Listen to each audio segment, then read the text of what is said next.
probably best if I am not muted. And yeah. Okay. Just coming all in. And just a heads up that this is kind of a still kind of figuring out everything sort of stream. So there's going to be a lot of kinks that we're working out and things like that. So yeah, I'm actually kind of warm, so I'm going to take this off because it's a bit warm. So yeah, I have a general idea of like what I want the format of this to be, and that is oops, so sorry about that. First up is actually putting on my headset so I can actually hear what you're hearing. Hey, I am Lily Haran.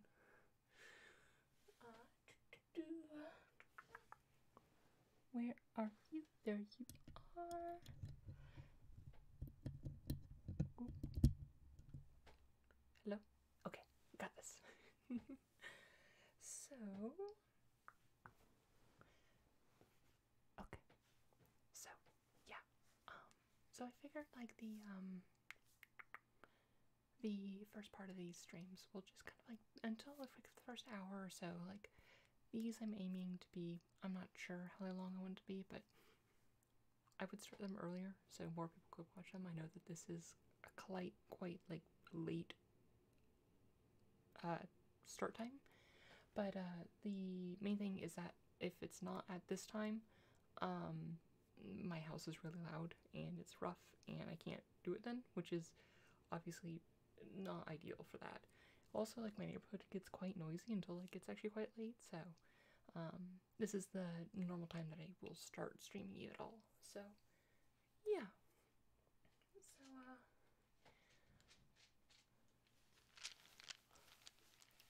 So I'm just going to be doing a lot of adjusting stuff and like figuring out sound levels and like just like kind of generally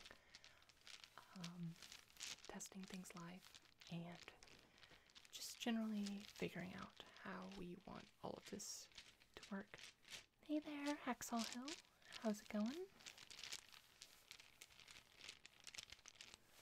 I actually don't even think that YouTube streaming supports binaural. That said, I think I have the mic in the wrong setup for that.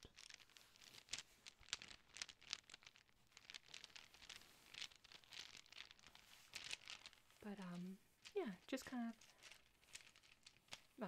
but then the second part of the stream, after we just kind of like a general kind of like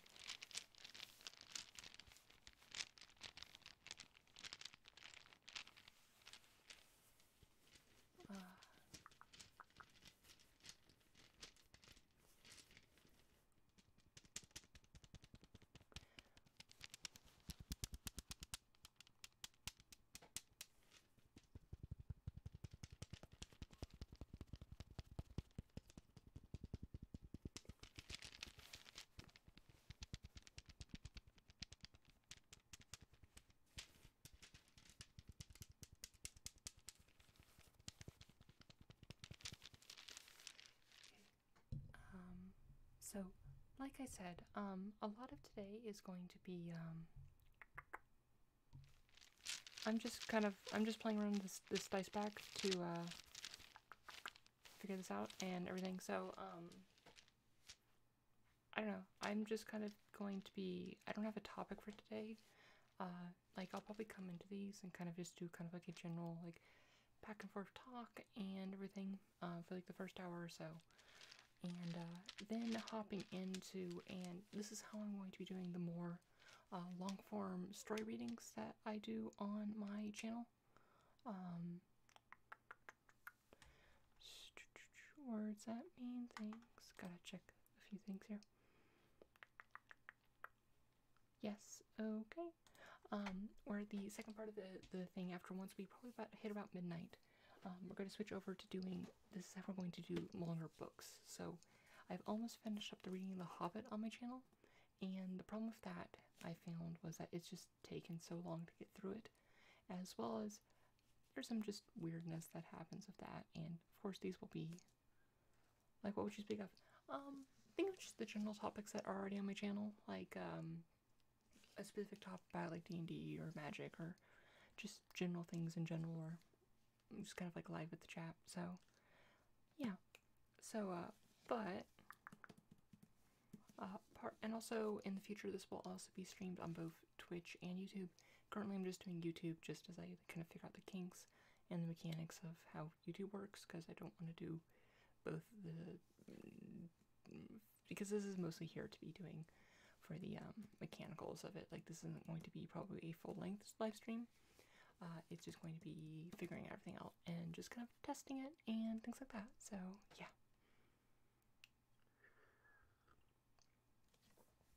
Tonight I am drinking just some Earl Grey.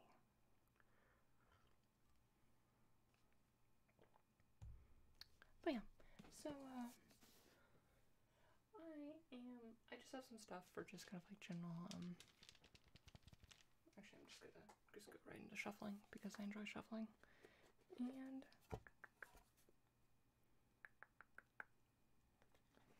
do stuff like that.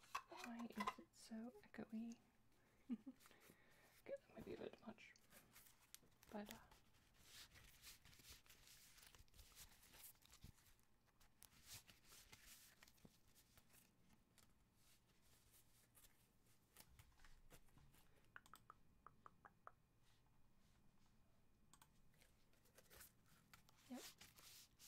Do I have a dream? What do you mean, do I have a dream?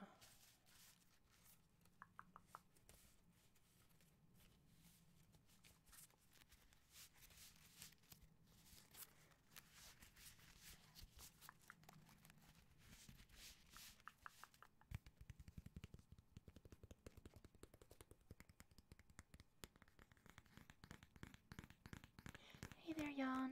How's it going?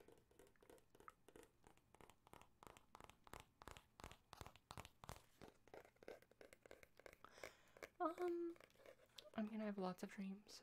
Mostly I just want to, like, find a girlfriend and, I don't know. Like, if you're talking, like, my ideal, like, dream situation is, find a girlfriend, like, get, like, a small place, like, not, like, in the country, but, like, away, like, just outside of, like, a small town or something, and be together. But, just in general, like, I don't know, goals what to accomplish, but I don't know, I just try to survive day by day. No. Also, if anyone has any specific trigger requests, just let me know. I have a few things with me right here, but I can always add more things on later. Also, let me know how sound levels are and things like that, because YouTube doesn't actually give me that much feedback for things like that, at least.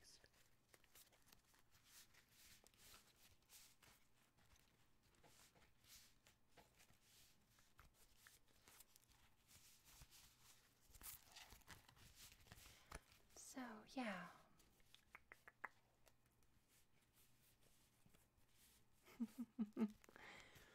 No.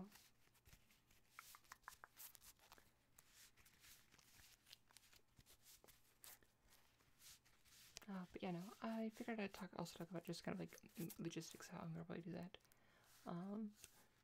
What deck am I shuffling? I am shuffling my 4-color, oh, that's not true, 4-color humans led by Saskia the Unyielding. So, yeah.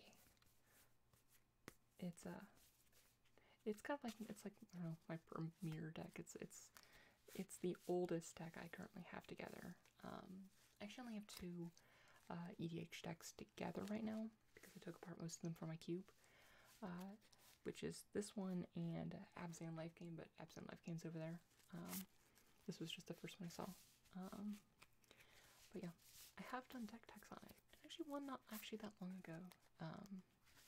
But yeah. No, I love this one. And that said, I am considering doing a cutting it down, because it's currently 4-color, which is, it's blueless. But I am considering cutting it down to being,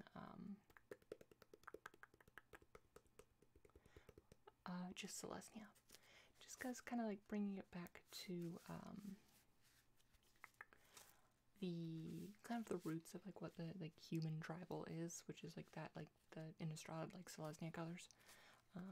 Also just like it was my second deck was Selesnya humans, my second EDH deck I should say, which was led by Sigarda, and I kind of like pull back to that. Like 4-color humans also just tends to become just like, here's just 4-color good stuff that happen to be humans, which is part of the reality of just playing human tribal in general. But I figured I'd try to switch it up. Why are people driving in the snow? It shouldn't be snowing. It is so snowy outside. It's honestly beautiful, but yeah, no, it's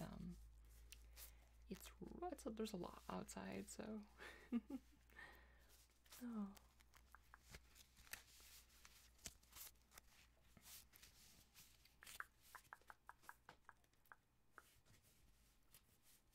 But yeah, so yeah, also just like just a little bit more focus on this deck, just because like right now it's kind of like it wants to be an aggro deck, but it doesn't really have the mana base to really be an aggro deck, and cutting it down to 2 colors will also help. Because I also used to have just Naya humans led by Samut, who isn't really have human synergies and just is general a very good human. Because there are a fair few like red cards that care about humans, but especially from original Innistrad, and notably there are some cards that make human tokens. Okay, notably just Hanweir, but Hanweir battlements, but yeah. No, but yeah. You also got these ones have a slightly different sound to them because they're just different sleeves.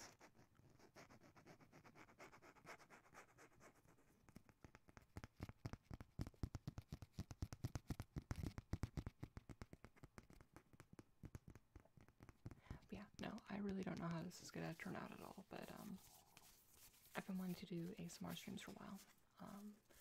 But yeah, like I said, this like time slot isn't like the best time slot, and I totally understand that. Alright, well, I'll see you around.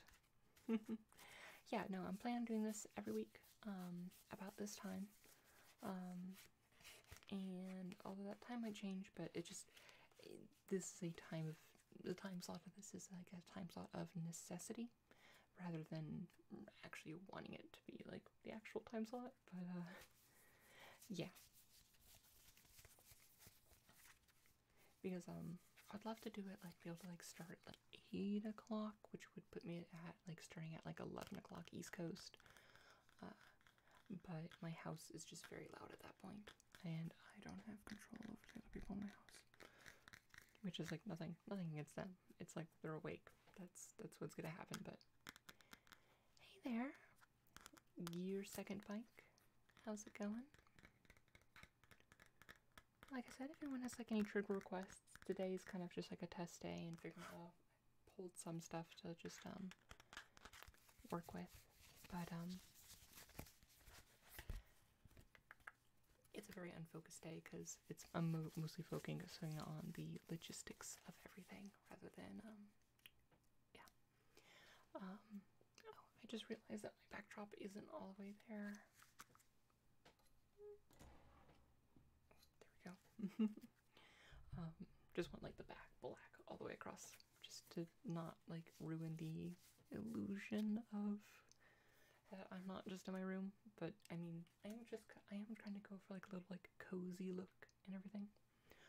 Oh, it's alright. I'll see you around. Also, this whole live stream will be recorded and kept on the channel if you want to go back and watch it. Hey there, Thonbird. How's it going?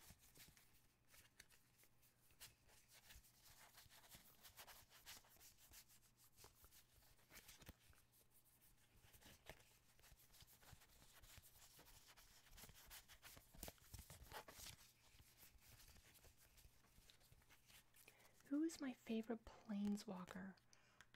Definitely Tamio. I love Tamio so much.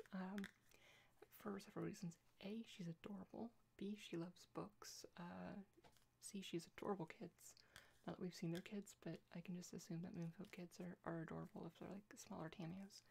And also she's Bant, and I mean, of the 3 color combinations, like, Bant is the one I identify most with. Yeah. I like my bunny Moomon. What about you?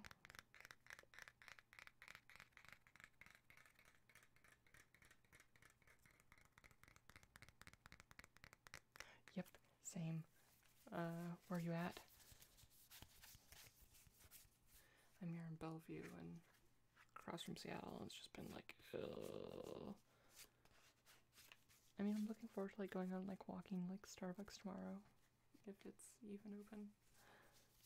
Getting like a nice hot chocolate, and when I'm like all bundled up before heading back.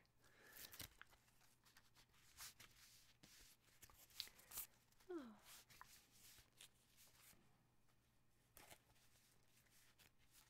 Okay, that's enough shuffling for now, as much as I love shuffling.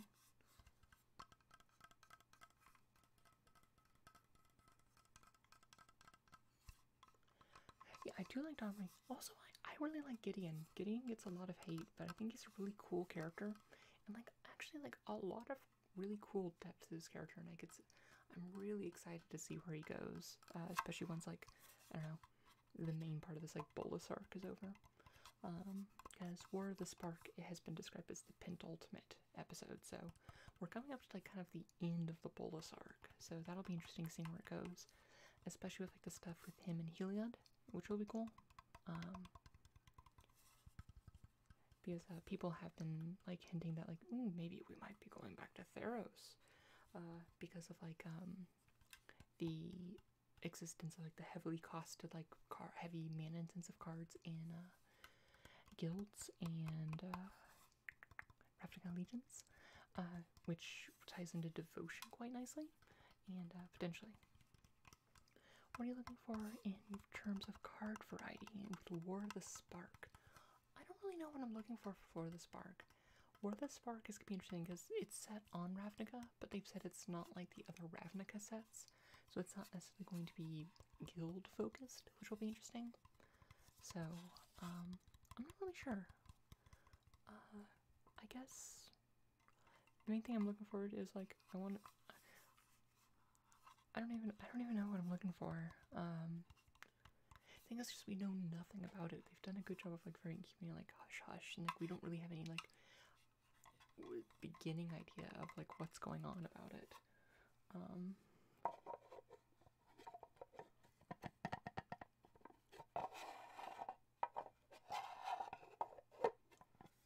Okay, that's a bit loud. Oops. If you've never tried using any of these Santon Towers, they're great. They're like $10, and they're like one of the best cases you can get. But they also just like feel really nice. Yeah, no, I would love kind of like a Planeswalker heavy set. Like, I understand there are like the logistical problems of like too many Planeswalkers in Standard and things like that. But I would love like a even if it was like a supplemental set where they like print like a bunch of like the like not like some like the you can just have like the chase walkers at Mythic, but like having like low value walkers at like or like the $5 walkers at like rare, just like make a high planeswalker for like I don't know masters format, even though they're not making masters anymore.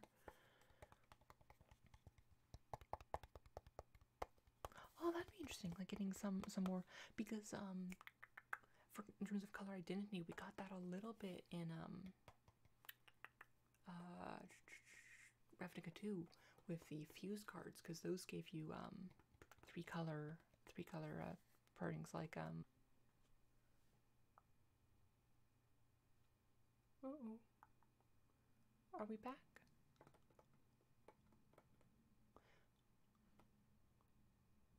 Okay, we're back.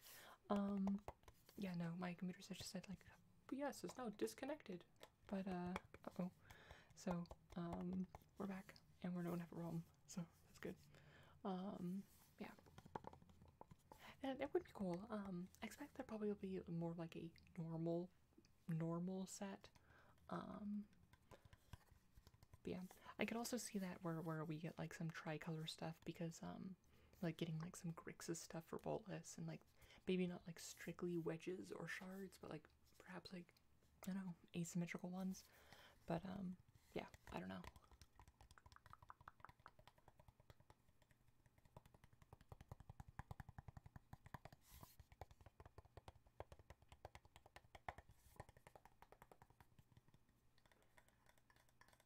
Oh, I need to refresh that. My live preview of what's going on is being a bit iffy.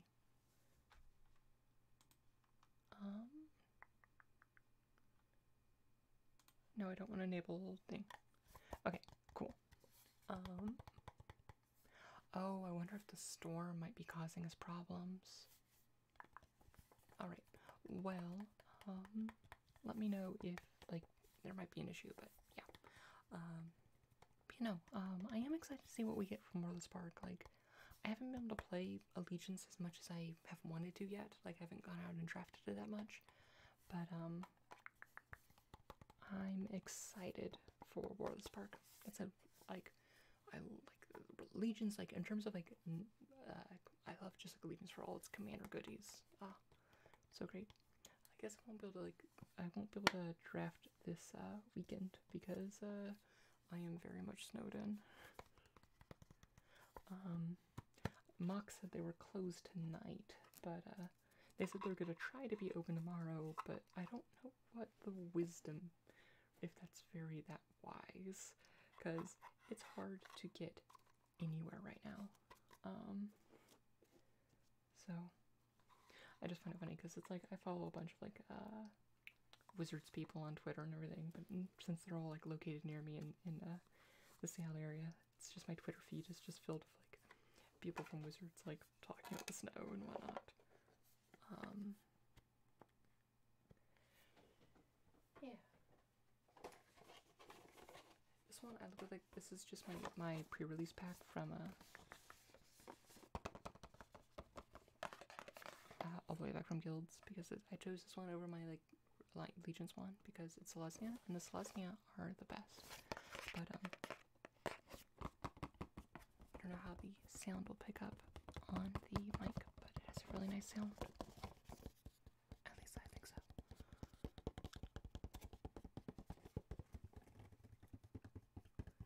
I don't know why I'm moving it around. It's just because I don't think this actually supports binaural sounds. Which is unfortunate. I really hope Twitch and YouTube eventually like allow for binaural sounds. Like, I understand it wasn't super important. This isn't doing it for me. So I'm gonna move back to dice for a little bit. What guild do you think came out as weakest after release of are we talking about limited?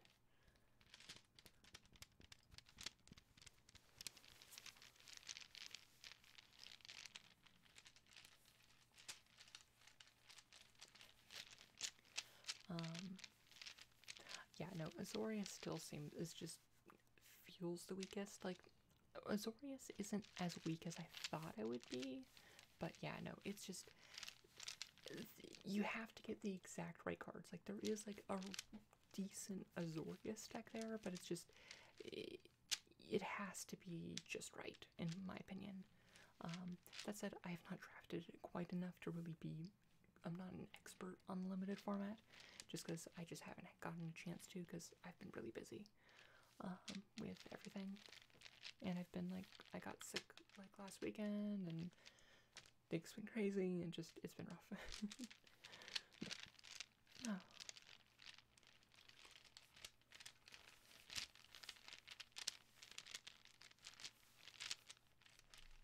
No. But yeah.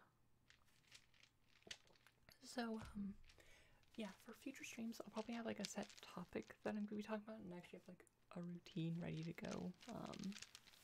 And I'll figure other things out. And like, this is like I keep saying, like, this is mostly for figuring out logistics of everything. Yeah, addendum, it just, I like addendum as a mechanic. I think it's really cool, like flexible use of things, but it also just doesn't feel like there's enough addendum cards. Like, there aren't that many of them, which I guess, like, yeah, because you only put addendum on instance, and only instance, which limits where you can put them, but at the same time, it's just, there's not enough of them, and just all the other Azoria stuff just doesn't seem to have as strong of a mechanical identity. Hey there, Chad. How's it going? Well, I mean, this is the first time I'm going live on YouTube. I've done Twitch streams, although I've been pretty inconsistent about them. Although I'll be starting to do those on a weekly basis on Wednesdays at noon Pacific. Oh, okay, I didn't realize that there was that small of a variance between the two. Oh, it's cool data.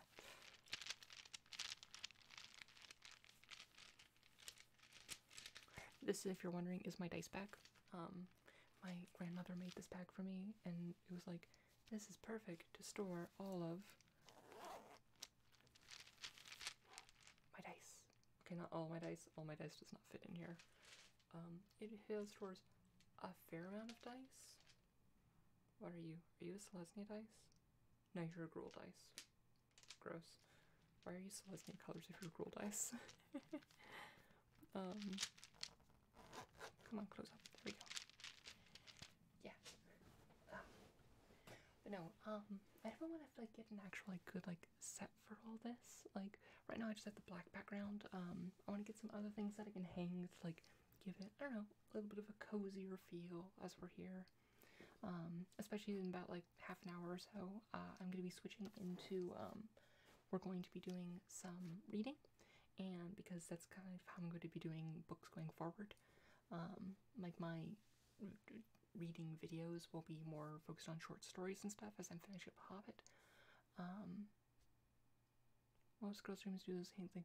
Oh, like, I know what you're talking about. I know, I'll have to figure it out. I have to figure out something that just works for me and works my feel. I just like, I don't know, I have my bed here, it's cozy. I have it so I can, sit back if I need to, and, just like make it more, relaxed and everything. Although, I have to change, like, where the arm is positioned, because that arm is kind of ugly there. But, yeah. I'll figure something out. I might also just, switch back to the arm being overhead and where my mic, you just can't see the mic. So, yeah. Yeah, no, dark purple actually would look good, especially with like this black here. The thing is, I mean, I'm gonna break the illusion a little bit, but, I have this like thing up top, which I was thinking I could have like different like colored like drapes and stuff like coming down and giving some extra textures and things. But I could mount some lights there, I guess. So yeah, peel back the curtain of the setup. But I'm currently in the midst of, my entire room is in the midst of kind of like a reorganization, so I'll actually have like multiple shooting angles that I can actually shoot from. So that'll be exciting. Yeah. But the book I'm starting out first for these streams, and this is actually like 5 books because it's like the entire series. Actually, I think it's missing 1 book. But it's my favorite book of all time. We'll be starting out with The Hitchhiker's Guide to the Galaxy, which I've been doing fantasy, and we're going to switch over to some sci-fi because this book is amazing and I love it. But we're not going to be starting that for a little bit. Because I was thinking about like, we'll do an hour of kind of just like hangout discussion, and that was my thing. And then at midnight we switch over, midnight my time, we switch over to just settling down, calming down. I'll refill my tea if I need to, and we read a book. I think I also might just like do a tea nook actually over here, so I can like refill my tea on camera without actually having to like leave here. But yeah, no, just kind of figuring things out, and like I have an idea of kind of like what I want this to be, kind of this kind of like, hey, it's the end of the week, let's like wind down, let's sit down, like after you come back from all your like, I don't know, Friday night partying or whatever, let's just like have a nice discussion, let's talk and hang out. I'll grab just random things that I know that like some nice like passive triggers while we have a nice conversation, and then finish off with just some reading of what we're ever doing. This keeps falling out. Let's actually put the strap on so it's actually will stay closed without me having to try. Will it always be at this time? For the moment, yes. I know it's a bit late, but I can't start really any earlier than that because otherwise my house is very loud because the rest of my family's around, and I can't control when they go to bed, and I'm not going to tell them, be like, no, you cannot speak. I have internet people to talk to. But yeah, there may be times where when they're like out of town or whatnot, something, I might like start earlier, but it'll be extended streams that start earlier. But for the most part, unfortunately, I do have to do them at this time. And someone is messaging me. Sorry about that. I did not mute my phone. Okay, just a friend talking about D&D stuff. I don't need to know that. But yeah.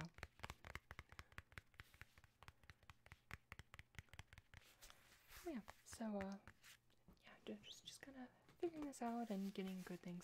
And of course, all these will be recorded.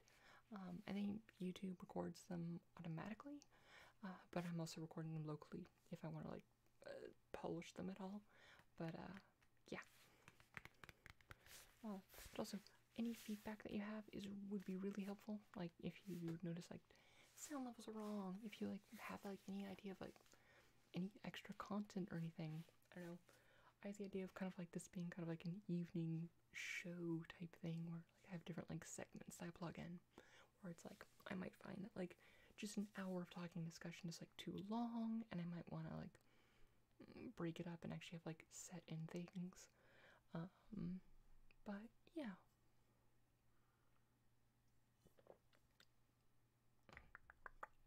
So yeah. Also, currently, I'm just doing this on YouTube. I've said this several times before, but in the future, it will also be on Twitch at the same time.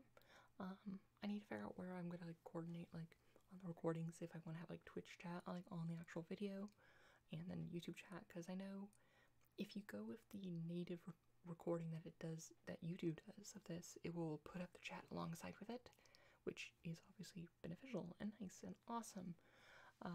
But words that mean things. I won't have the Twitch chat on there, so I might also have there might be like a live Twitch thing, and I'll coordinate the two chats and whatnot, and I know the stream tool that does will also, like, I don't know, I'll figure it out. But yeah, no, in terms of just like the scene itself, like this scene that I'm in right now, which is just a camera feed, I don't need anything more complicated than that for something like this. It's not like when I'm streaming gamings on Twitch where I like want like subscriber notifications and things like that, because those will just end up being loud and whatnot.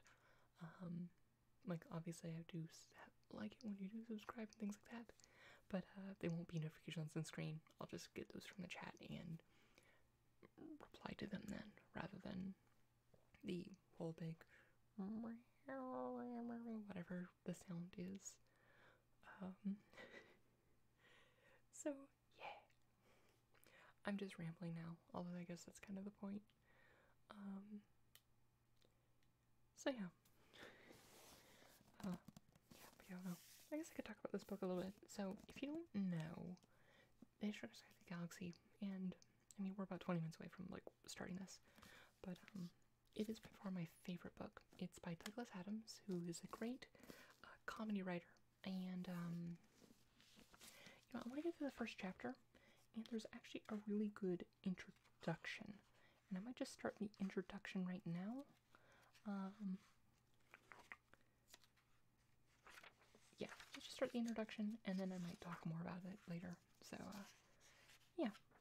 So, but this book is there's a lot of them, which contains The Hitchhiker's Guide to the Galaxy, The Restaurant and the End of the Universe, Life, the Universe and Everything, So Long and Thanks for All the Fish, and Young Zaphod Plays It Safe. There is one more book that I did not finish that is not part of this compilation, and that is Mostly Harmless, but it's, yeah. A movie was made of The Hitchhiker's Guide to the Galaxy in the, like, mid-2000s. Douglas Adams actually died partway through its production. Actually, yeah.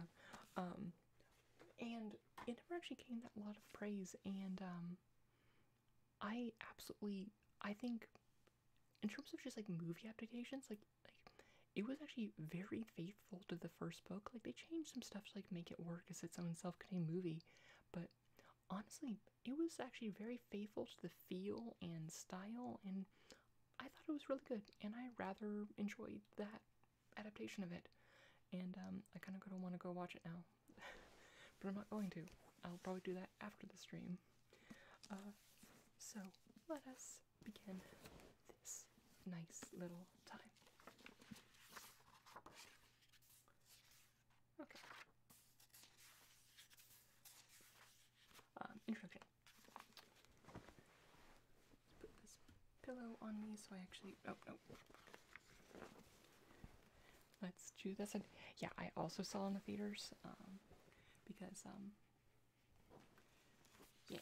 Okay. Let's bring us a little bit closer. Hey there.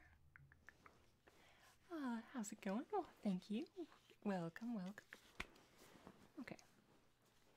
Introduction. A guide to the guide. Some unhelpful remarks from the author. The history of the Hitchhiker's Guide to the Galaxy is now so complicated that every time I tell it, I contradict myself, and whenever I do get it right, I'm misquoted. So the publication of this omnibus edition seems like a good opportunity to set the record straight, or at least firmly crooked. Anything that is put down wrong here is, as far as I'm concerned, wrong for good. The idea for the title first cropped up when I was lying and drunk in a field in Innsbruck, Austria, in 1971. Not particularly drunk, just the sort of drunk when you have a couple stiff gossers after not having eaten for 2 days straight on account of being a penniless hitchhiker. We're talking of a mild inability to stand up.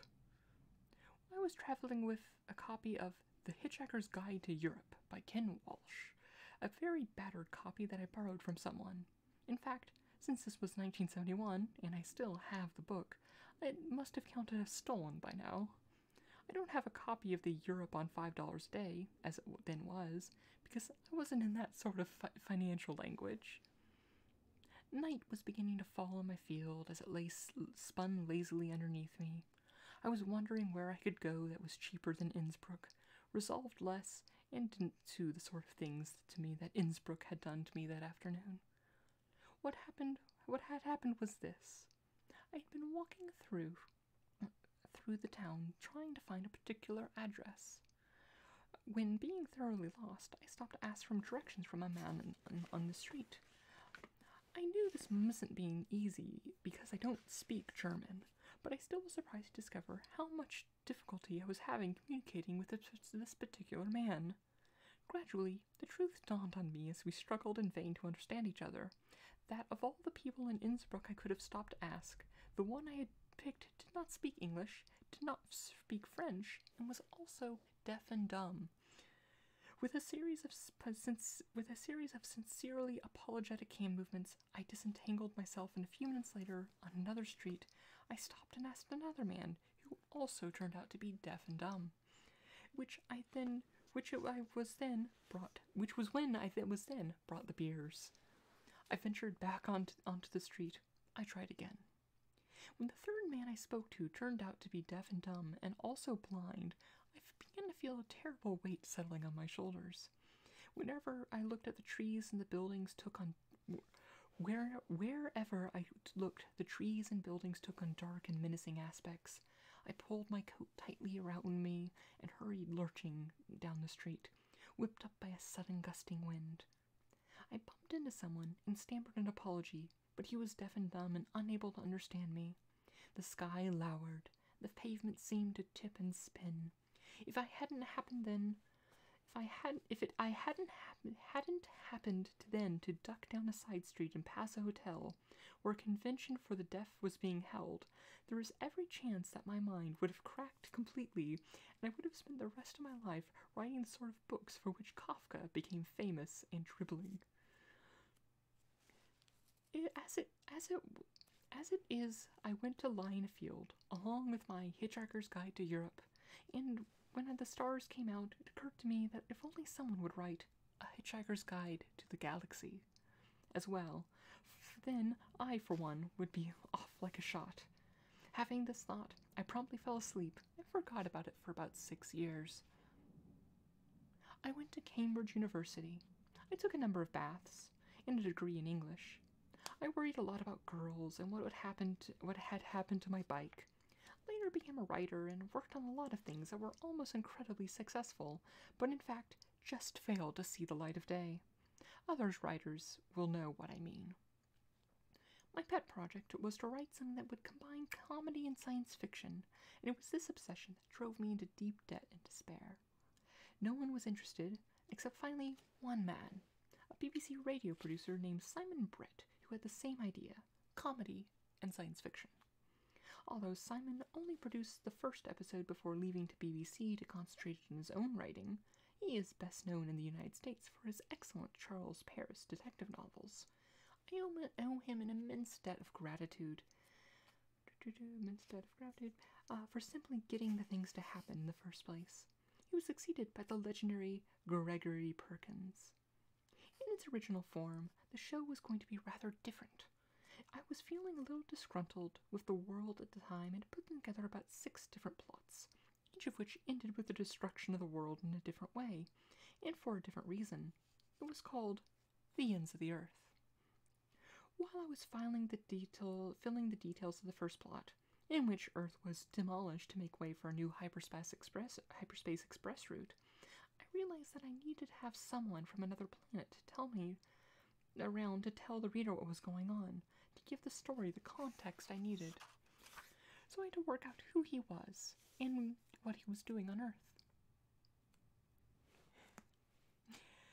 I decided to call him Ford Prefect. This was a joke that missed American audiences entirely, of course, since they never heard of the rather oddly named little car, and many thought it was a typing error for perfect, as I just mispronounced. I explained in the text that the minimal research my alien character had done before arriving on this planet had led him to think that the name would be nicely inconspicuous. He'd simply mistaken the dominant life form.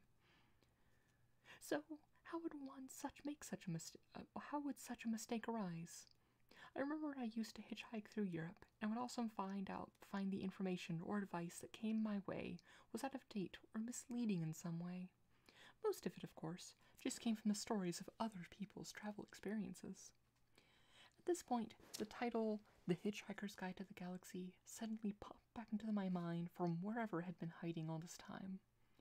Ford, I decided, would be a researcher who collected data for the guide.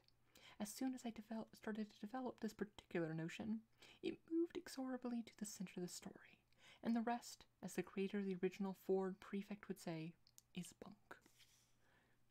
The story grew in the most convoluted way, as many people will be surprised to learn.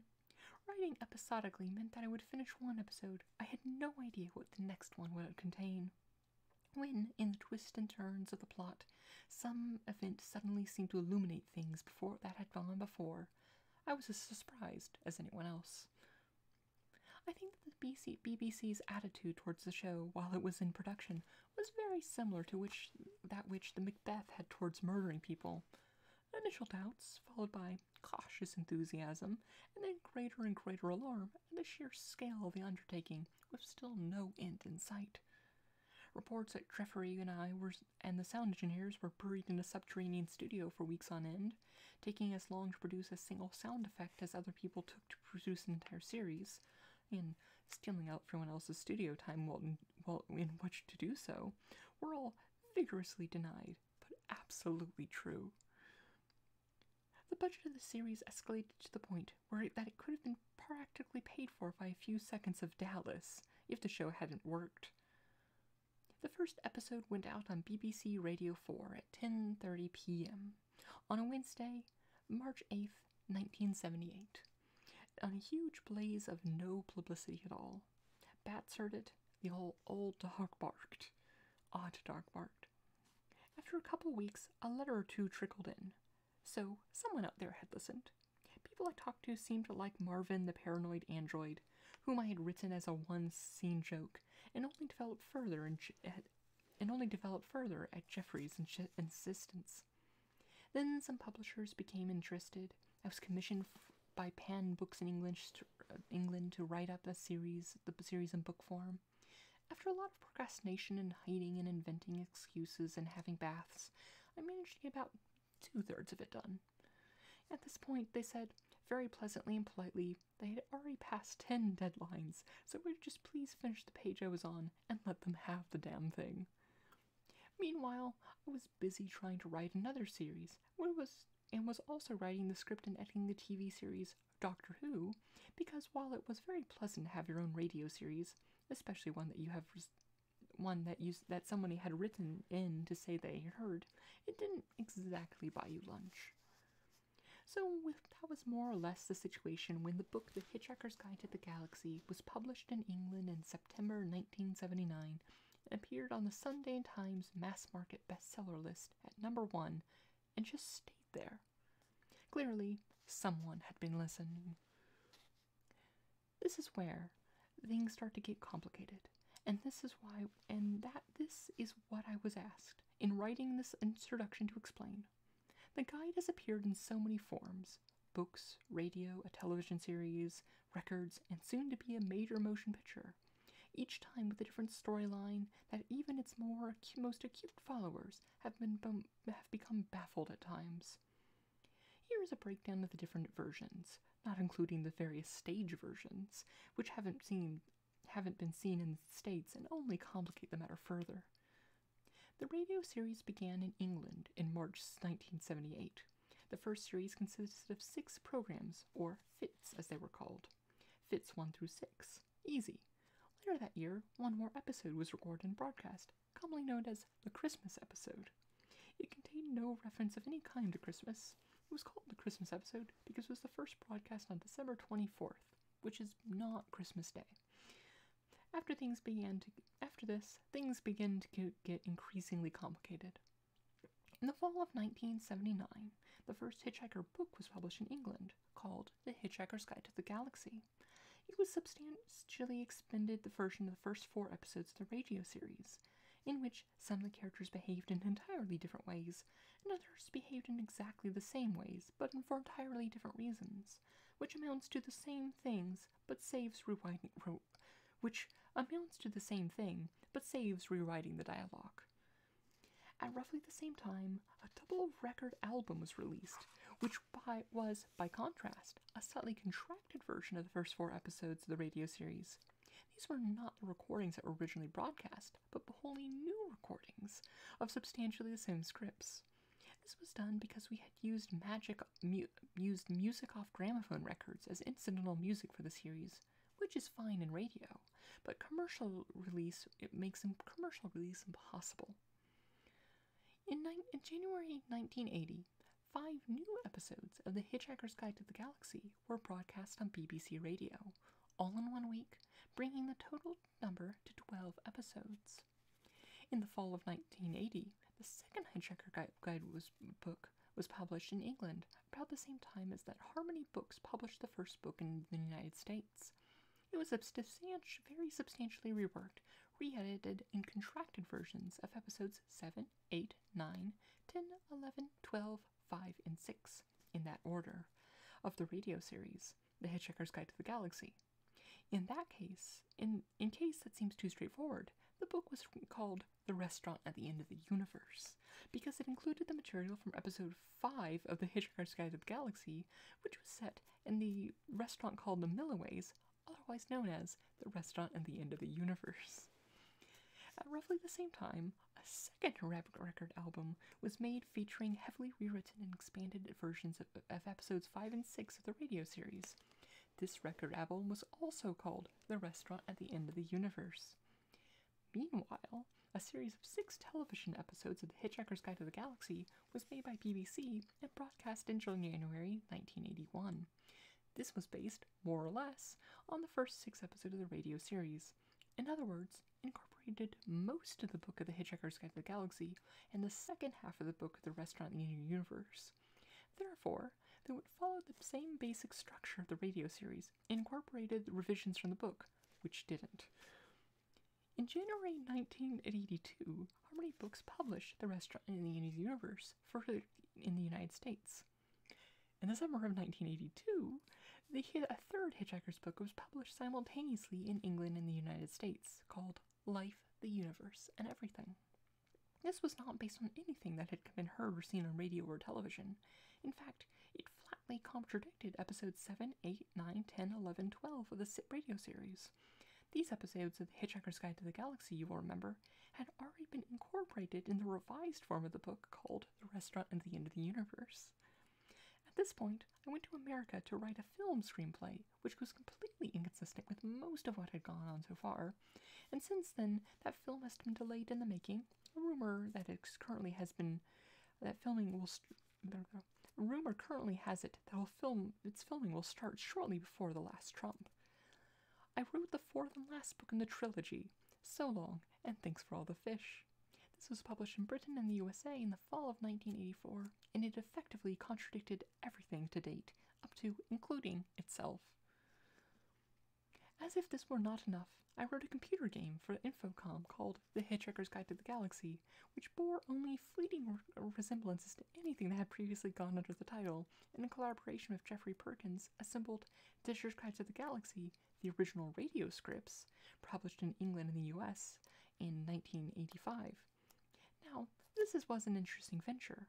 This book is, as the title suggests, a collection of all the radio scripts as broadcast, and it is therefore the only example of one Hitchhiker publication accurately and consistently reflecting another.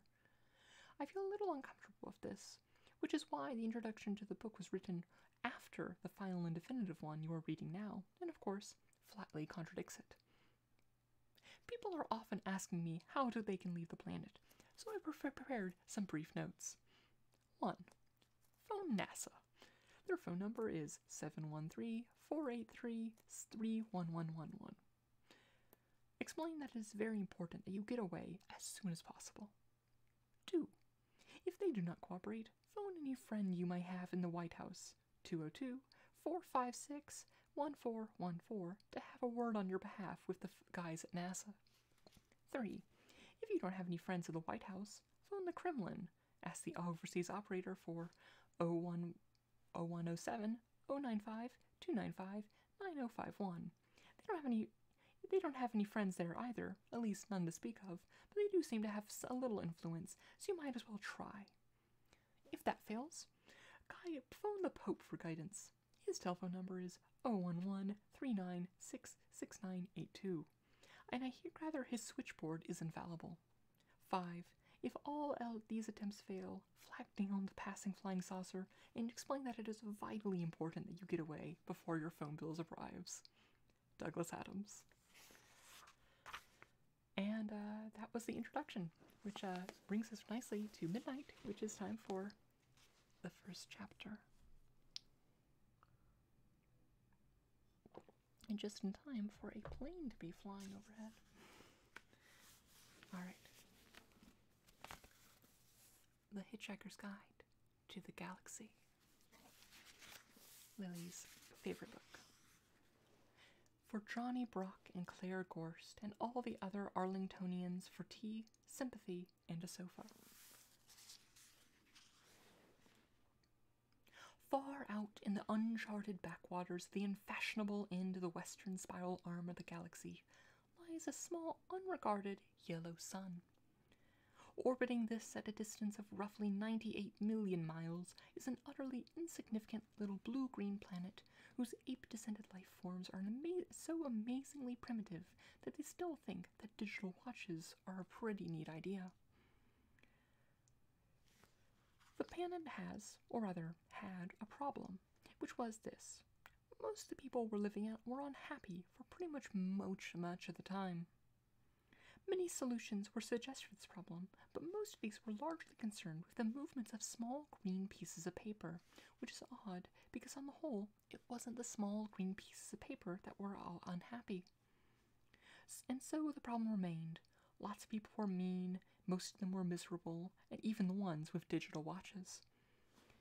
Many were increasingly of the opinion that they all made a big mistake in coming down from the trees in the first place, and some even said that even the trees had been a bad move, and no one should have ever left the oceans. Then, one Tuesday, nearly 2,000 years after one man had been nailed to a tree for saying how great it would be to be nice for people to a change, a girl sitting on her own in a small cafe in Rickmansworth suddenly realized what it was that had been going on wrong all this time. And she finally knew how the world could be made a good and happy place.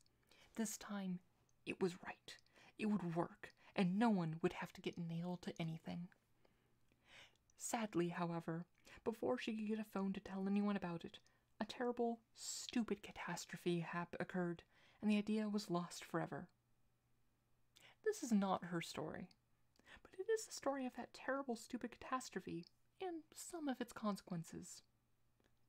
It is also the story of a book called The Hitchhiker's Guide to the Galaxy. It is not an Earth book, never published on Earth, and until the terrible catastrophe occurred, never seen or heard of by any Earthman. Nevertheless, a wholly remarkable book.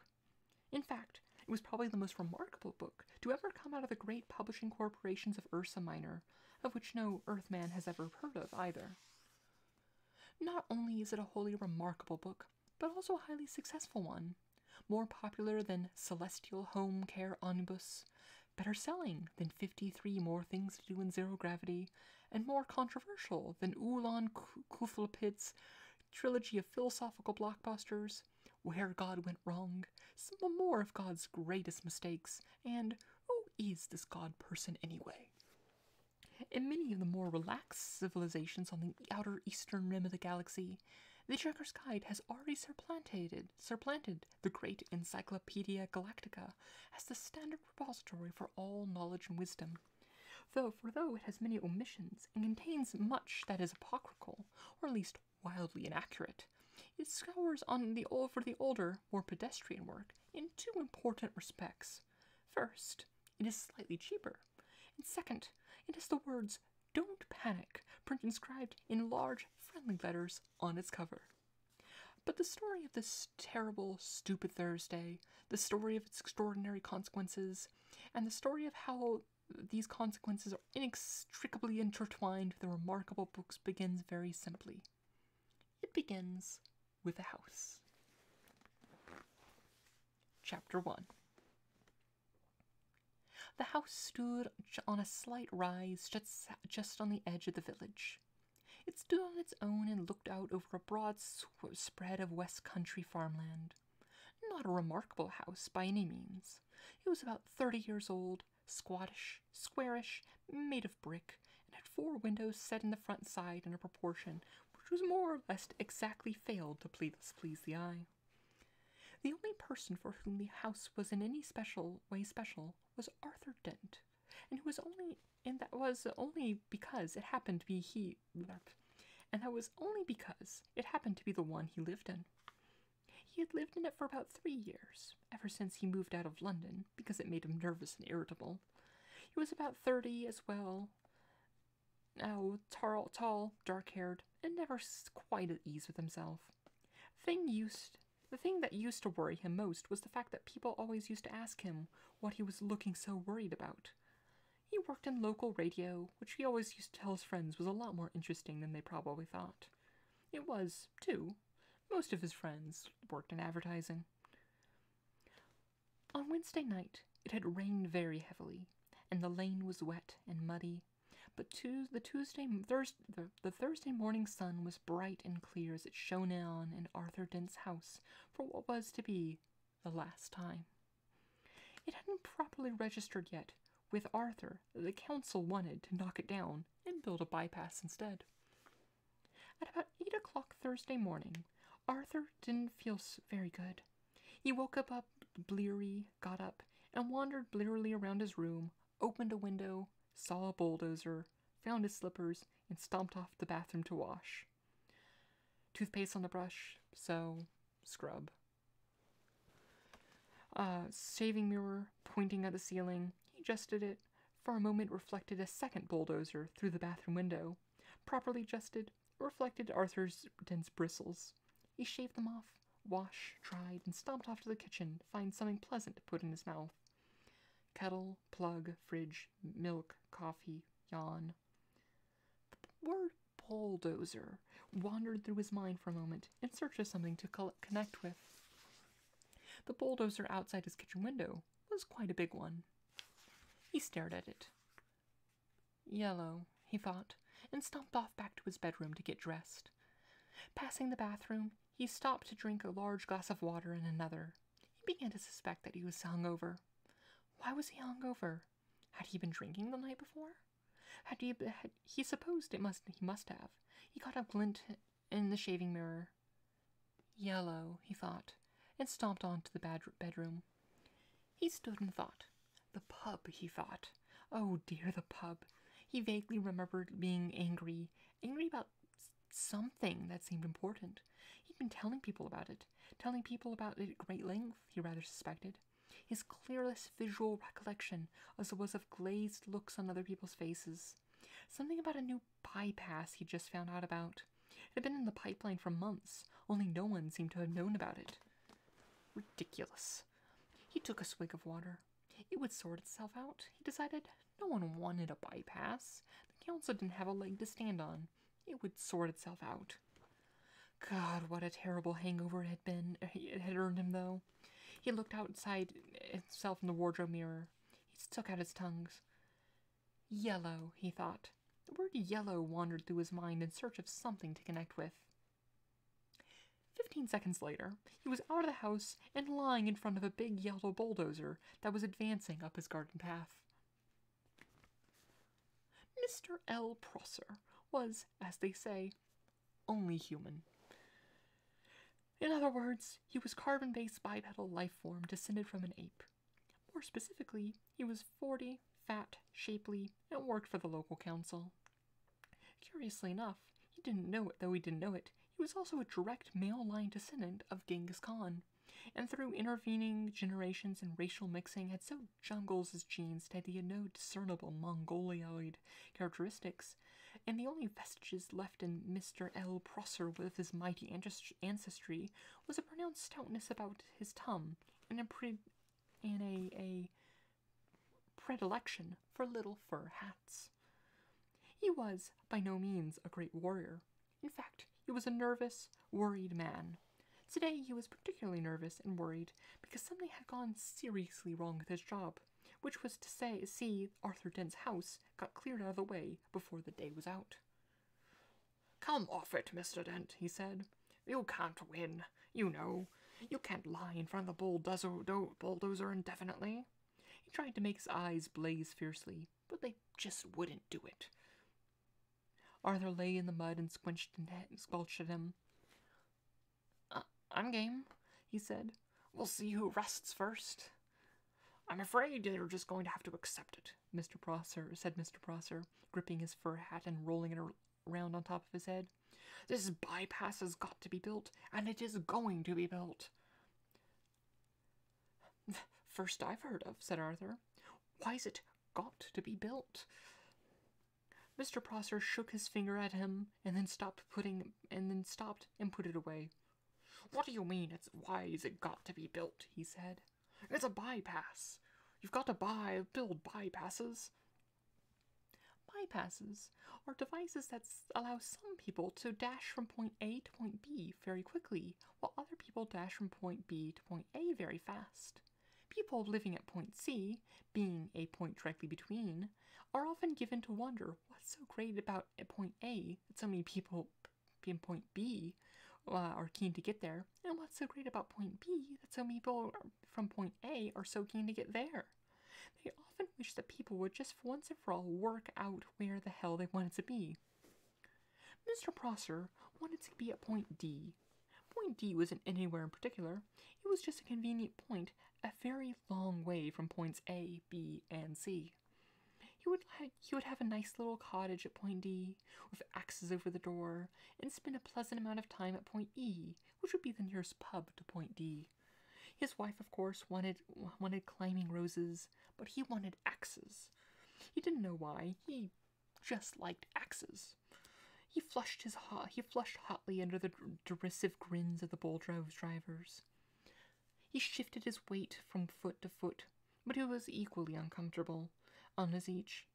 Obviously, someone had been appallingly incompetent, and hoped to God it wasn't him. Mr. Prosser said, "You were quite entitled to make any suggestions or protests at the appropriate time, you know." Appropriate time? Hooted Arthur. Appropriate time? The first I heard about it was when a workman arrived at my home yesterday. I had to ask him if he'd come to clean the windows, and he said no. He'd come to demolish the house. He didn't tell me straight away, of course. Oh, no. First he wiped a couple of windows and changed me a $5. Then he told me. But, Mr. Dent, the plans have been available at the local planning office for the last 9 months. Oh, yes. Well, as soon as I heard, I went straight round to see them. Yesterday afternoon. You hadn't exactly gone out of your way to call attention to them, have you? I mean, like actually telling anyone or anything. But the plans were on display.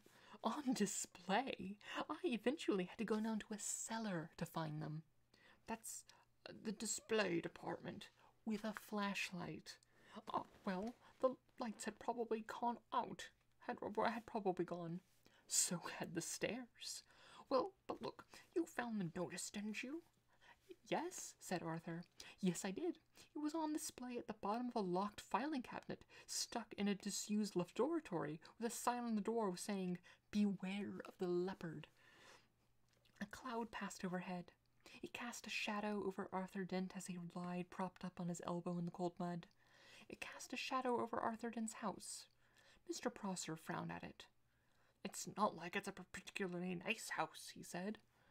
"I'm sorry, but I happen to like it." "You'll like the bypass." "Oh, shut up," said Arthur Dent. "Shut up and go away, and take your bloody bypass with you. You hadn't got a leg to stand on, and you know it." Mr. Prosser's mouth opened and closed a couple of times, while his mind was for a moment filled with inexplicable but terribly attractive visions of Arthur Dent being consumed with fire, and Arthur himself running screaming from the blazing ruin with at least 3 hefty spears protruding from his back. Mr. Prosser was often bothered with visions like these. They made him feel very nervous. He stuttered for a moment, and then pulled himself together. "Mr. Dent," he said. "Yes? Hello?" said Arthur. "Some factual information for you. Have you any idea how much damage this bulldozer would suffer if I just let it roll straight over you?" How much?" said Arthur. "None at all," said Mr. Prosser, and stormed nervously off, wondering why his brain was filled with 1,000 fiery horsemen all shouting at him. By a curious coincidence, none at all is exactly how much suspicion the ape-descendant Arthur Dent that one of his closest friends was not descended from an ape, but was, in fact, from a small planet somewhere in the vicinity of Betelgeuse, and not from Guildford, as he usually claimed. Arthur Dent had never, ever suspected this. This friend of his had first arrived on the planet Earth some 15 Earth years previously, and he'd worked hard to blend himself in with Earth society, from which, with it it must be said, some success. For instance, he'd spent those 15 years pretending to be an out-of-work actor, which was plausible enough. He had made the one careless blunder, though, because he had skimmed a bit on his preparatory research. The information he had gathered had led him to choose the name Ford Prefect as being nicely inconspicuous. He was not conspicuously tall. His features were striking, but not conspicuously handsome. His hair was wiry and gingerish, and brushed backward from his temples. His skin seemed to be pulled backwards from his nose. There was something very slightly odd about him, but it was difficult to say what it was. Perhaps it was that his eyes didn't seem to blink often enough, and when you talked to him for any length of your time, your eyes began involuntarily to water in his behalf. Perhaps it was the way he smiled a little slightly too broadly, and gave people the unnerving impression that he was about to go for their neck. He struck most of his friends he ever made on Earth as an eccentric, but a harmless one. An unruly boozer with some oddish habits. For instance, he would often gate-crash university parties, get badly drunk, and start making fun of any astrophysicist he could find till he got thrown out. Sometimes he would get seized of oddly distracted moods and stare into the sky if hypnotized until someone asked him what he was doing. Then he would start guiltily for a moment, relax, and grin. "Oh, just looking for some flying saucers," he would joke, and everyone would laugh and ask him what sort of flying saucers he was looking for. "Green ones," he would reply with a wicked grin, laughing wildly for a moment, and then suddenly lunge for the nearest bar and buy an enormous round of drinks. Evenings like this, it usually ended badly. Ford would get out of his skull on whiskey, huddle in a corner with some girl, and explain to her in slurred phrases that honestly, the color of flying saucers didn't matter that much, really. Thereafter, staggering semi-paralytic down the night streets, he would often ask passing policemen if they knew the way to Beetlejuice. The policeman would usually say something like, "Don't you think that it's about time you went off home, sir?" "Oh, baby, I'm trying to, is what Ford invariably replied on these occasions. In fact, what he was really looking for when he stared distractedly into the sky was any kind of flying saucer at all. The reason he said green was that green was the traditional space livery of the Beetlejuice Trading Scouts. Ford Prefect was desperate to find that any flying saucer at all would arrive soon, because 15 years was a long time to get stranded anywhere, particularly somewhere as mind-bogglingly dull as Earth. Ford wished that a flying saucer would arrive soon, because he knew how to flag flying saucers down and get lifts from them. He also knew how to see the marvels of the universe for less than 30 Altarian dollars a day. In fact, Ford Prefect was a roving researcher for that wholly remarkable book, The Hitchhiker's Guide to the Galaxy. Human beings are great adapters, and by lunchtime life in the environs of Arthur's house had settled into a steady routine. It was Arthur's accepted role to lie squelching in the mud and make occasional demands to see his lawyer, his mother, or a good book. It was Mr. Prosser's accepted role to tackle Arthur with the occasional new ploy, such as "for the public good" talk, or the "March of Progress" talk, or the "they knocked my house down once, you know, never looked back" talk, and various other conjectures and threats. And it was the bull driver's accepted role to sit around drinking coffee and experimenting with union regulations to see how they would turn the situation to their financial advantage. The Earth moved slowly in its diurnal course.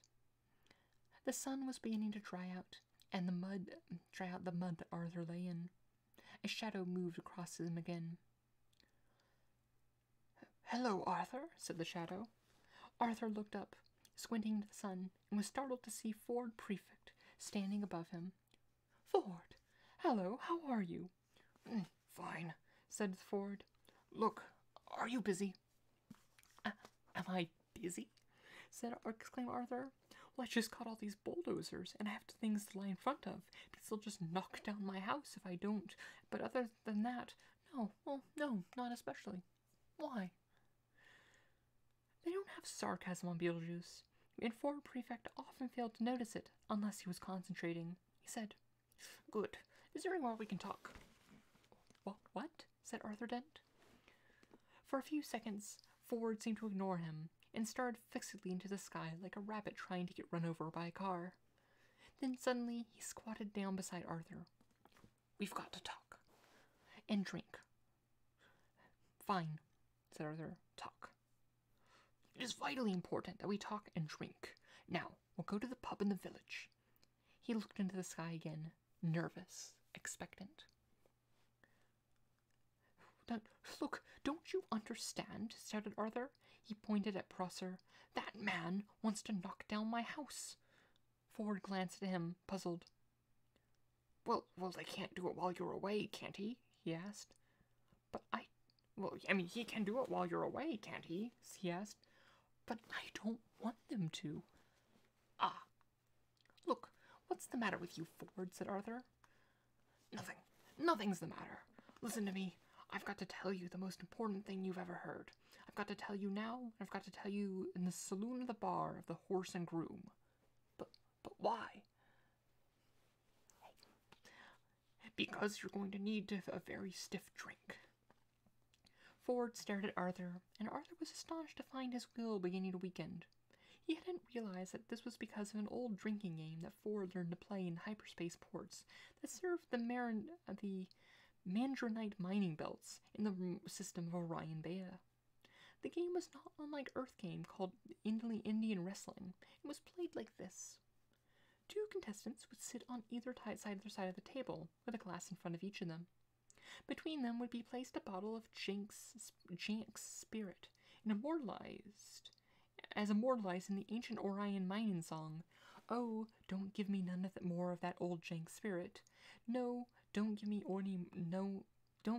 none more of that old Jank spirit, for my head will fly, my tongue will lie, and my eyes will fry, and I may die. Won't you pour me one more of that sinful old Jank spirit?" Each of those two contestants would then concentrate their will on the bottle and attempt to tip it and pour spirits in the glass of the opponent, and who would then have to drink it. The bottle would then be refilled, and the game would be played again and again.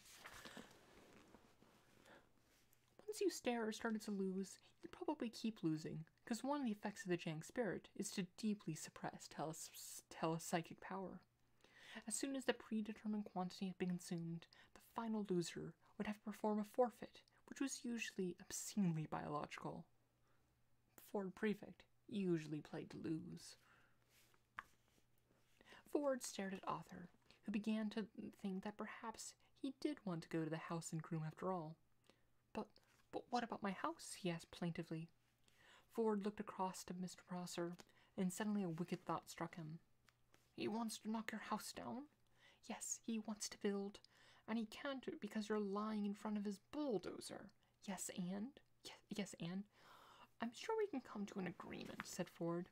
"Excuse me," he shouted. Mr. Prosser, who was arguing the spokesman for the bulldozer drivers about whether or not Arthur Dent constituted a mental health hazard, and how much they should get paid if he did, looked round. He was surprised and slightly alarmed to see that Arthur had company. "Yes, hello," he called. "Has Mr. Dent come to his senses yet?" "Can we, for a moment," called Ford, "assume that he hasn't?" "Well," sighed Mr. Prosser. "And can we also assume," said Ford, "that he's going to be staying here all day?" So all your men are going to be standing around all day long doing nothing?" Could be. "Well, if you're resigned to doing that anyway, you don't actually need him lie here all the time, do you?" "What? You don't," said Ford patiently, "actually need him here." Mr. Prosser thought about this. "Well, no, not as such," he said. "Not exactly need." "Alright, night." Prosser was worried. He thought that one of them wasn't making a lot of sense. Ford said, "So, if you just like to take it as read that he's actually here, then he and I could slip off to the pub for half an hour. How does that sound?" Mr. Prosser thought it sounded perfectly potty. "That sounds perfectly reasonable," he said in a reassuring tone of voice, wondering who he was trying to reassure. "And if you want to pop off for a quick one yourself later on," said Ford, "we can always cover you in return." Thank you very much," said Mr. Prosser, who now no longer knew how to play this at all. Thank you very, very much. Yes, that's very kind." He frowned, and then smiled, and then tried to do both at once, failed, grasped hold of his fur hat, and rolled it fitfully round top of his head. You can only assume that he had just won. "So," continued Ford Prefect, "you would just like to come over here and lie down?" What? said Mr. Prosser. "Ah, I'm sorry," said Ford. "Perhaps I didn't make myself fully clear. Somebody's got to lie in front of the bulldozers, haven't they? Or there wouldn't be anything to stop them driving into Mr. Dent's house, would there?" "What?" said Mr. Prosser again. It's very simple, said Ford. My client, Mr. Dent, says that he will stop lying here in the mud in the sole condition that you come and take over for him. What are you on about? Said Arthur, but Ford nudged him with his shoe to be quiet. You want me, said Prosser, spelling out his new thoughts to himself, to come over there and lie there? Yes. In front of the bulldozer? Yes. Instead of Mr. Dent? Yes. In the mud. In, as you say, the mud. As soon as Mr. Prosser realized that he was substantially the loser after all, as if a weight had been lifted off his shoulders, this was more like the world as he knew it, he sighed. In which your return, you will take Mr. Dent with you down to the pub. That's it, said Mr. Ford. That's it exactly. Mr. Prosser took a few nervous steps forward. Promise, he said. Promise, said Ford. He turned to Arthur. Come on, he said to them. Let's get up and let the man lie down. Arthur stood up, feeling as though he was in a dream. Ford beckoned to Prosser, who sadly, awkwardly sat down in the mud. He felt that his whole life had been some sort of dream, and he sometimes wondered whose it was, and whether they were enjoying it. The mud folded itself round his bottom, his arms, and oozed into his shoes. Ford looked at him severely. And no sneakily knocking down Mr. Dent's house while he's away, after all right, he said. A mere thought, growled Mr. Prosser. Hadn't even begun to speculate, he continued, settling himself back, about the merest possibility of crossing my mind. He saw the bulldoze drivers' union representative approaching and let his head sink back and close his eyes. He was trying to marshal his arguments for proving that he did not constitute a mental health hazard himself. He was far from certain about this. His mind seemed full of noises, horses, smoke, and the stench of blood. This always happened when he felt miserable or put upon, and he'd never been able to explain it to himself. In a high dimension of which we know nothing, the mighty Khan bellowed with rage, but Mr. Prosser only trembled slightly and whimpered. He began to feel little pricks of water behind his eyelids. Bureaucratic cock-ups, angry men lying in mud, indecipherable strangers handing out inexplicable humiliation, and an unidentified army of horsemen laughing at him in his head. What a day. What a day. Ford Prefect knew that it didn't matter a pair of dingoes' kidneys whether Arthur's house got knocked down or not now. Arthur remained very worried. But can we trust him? Maybe myself I'd trust him to the end of the earth, said Ford. Oh yes, said Arthur. And how far is that? Oh, about 12 minutes away, said Ford. Come on, I need a drink. And, there we go. That's, chapter 1 of the Hitchhiker's Guide to the Galaxy. Yeah. No, I think this could probably be about, move to, like, a wrap-up time here, but, yeah, I actually think that, like, works out as, like, a good amount of time for just, we'll get through, like, a chapter a day, maybe 2 if they're short chapters, but, yeah. I hope you enjoyed this, and, like I said, like, if you have any, like, suggestions for, like, I don't know, because, I don't know, segments of, like, these Friday night streams, which, I mean, I enjoy doing this one, and I'd love to do them in the future and kind of make it a more, regular thing, so, yeah. Well, as always, I hope you all have a wonderful night's sleep. Hope you all have wonderful dreams, and stay safe if you're in a place like me with lots of snow. I'm pretty sure I heard, like, a whole, like, heap of snow fall off my roof, because it just, like, is gathering up so much right now, and, yeah. Well, I hope you sleep well, and as always, may your story smile upon you.